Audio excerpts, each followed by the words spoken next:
देखिए, आज world AI day है। आर्टिफिशियल इंटेलिजेंस डे के अवसर पर अब पेश है तकनीक से जुड़ी गुड न्यूज़। इस बार मॉनसून सत्र में माननीयों के लिए खास व्यवस्था की जा रही है ताकि समय की बचत हो सके। हमारे प्रतिनिधि नेशनल इंटरेस्ट से जुड़े मुद्दों पर बेहतर तरीके से फोकस कर सकें। इसी मदद के साथ अब संसद की कार्यप्रणाली को डिजिटल और स्मार्ट सिस्टम से जोड़ दिया जा रहा है। मॉनसून सत्र से डिजिटल अटेंडेंस की व्यवस्था लागू करने की तैयारी है। इससे सांसदों को अटेंडेंस दर्ज करवाने के लिए लॉबी में नहीं जाना पड़ेगा, वो अपनी सीट से ही डिजिटली अटेंडेंस दर्ज अपनी करा सकेंगे। इससे देखिए, उनके कीमती समय की बचत होगी। लोकसभा चैम्बर में हर सीट को मल्टीमीडिया कॉन्फ्रेंसिंग डिवाइस से कनेक्ट किया जा रहा है ताकि संसद का काम बेहतर और आसान हो सके। खास बात देखिए इसमें यह है कि संसद के दस्तावेजों को एआई टूल्स की मदद से कई भाषाओं में ट्रांसलेट किया जाएगा और 12 लैंग्वेज में प्रकाशित किया जाएगा।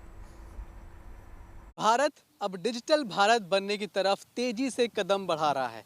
हमने देखा है कि जितनी भी सरकारी योजनाएं हैं, उन सभी योजनाओं का डिजिटलाइजेशन पहले से ही हो चुका है। किसी भी योजना को आप डिजिटली घर बैठे बैठे अपने कंप्यूटर के ज़रिए, अपने मोबाइल के ज़रिए एक्सेस कर सकते हैं, उसके लिए अप्लाई कर सकते हैं।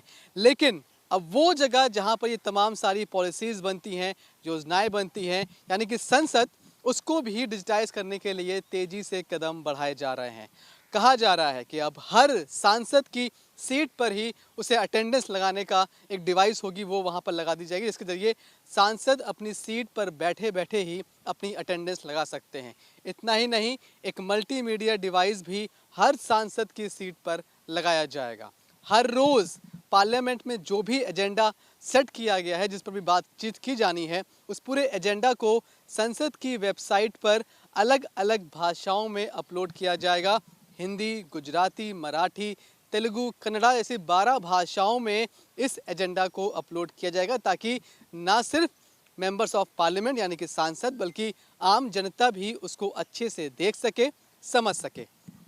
पार्लियामेंट में जिन भी बातों को लेकर डिस्कशन होगा या डिबेट होगी, कोई बहस होगी, तो उसके लिए एआई का इस्तेमाल करके स्पीच टू टेक्स्ट टेक्नोलॉजी का इस्तेमाल किया जाएगा। यानी कि जिस तरह से बहस चल रही है, कोई कुछ बोल रहा है, तो उसके बोलते बोलते ही जो कुछ भी उन्होंने बोला है, सांसद ने या फिर स्पीकर ने, उसको टेक्स्ट के रूप में कन्वर्ट करके उसी तरह से सांसद की जो वेबसाइट है, जो पोर्टल है, वहाँ पर अपलोड कर दिया जाएगा। चाहे वो बहस कितनी भी बड़ी हो, चाहे वो बातचीत कितनी भी बड़ी हो, सब कुछ अब स्पीच टू टेक्स्ट के ज़रिए कन्वर्ट होकर आपको डॉक्यूमेंट के रूप में सांसद की जो पोर्ट है, उसका जो वेबसाइट है, उस पर आपको दिखाई पड़ेगा। आपको बता दें कि लगातार कोशिश की जा रही है कि संसद की प्रक्रिया को और पारदर्शी बनाया जाए, जनता के लिहाज से, भाषा के लिहाज से। इसलिए अब डिजिटली संसद को और ज़्यादा मजबूत करने की कवायद की जा रही है। ये सारे कार्यक्रम स्पीकर की देखरेख में लगातार तेजी से आगे बढ़ रहे हैं। कैमरामैन शैलेंद्र के साथ Manish Chaurasia, good news today, Delhi.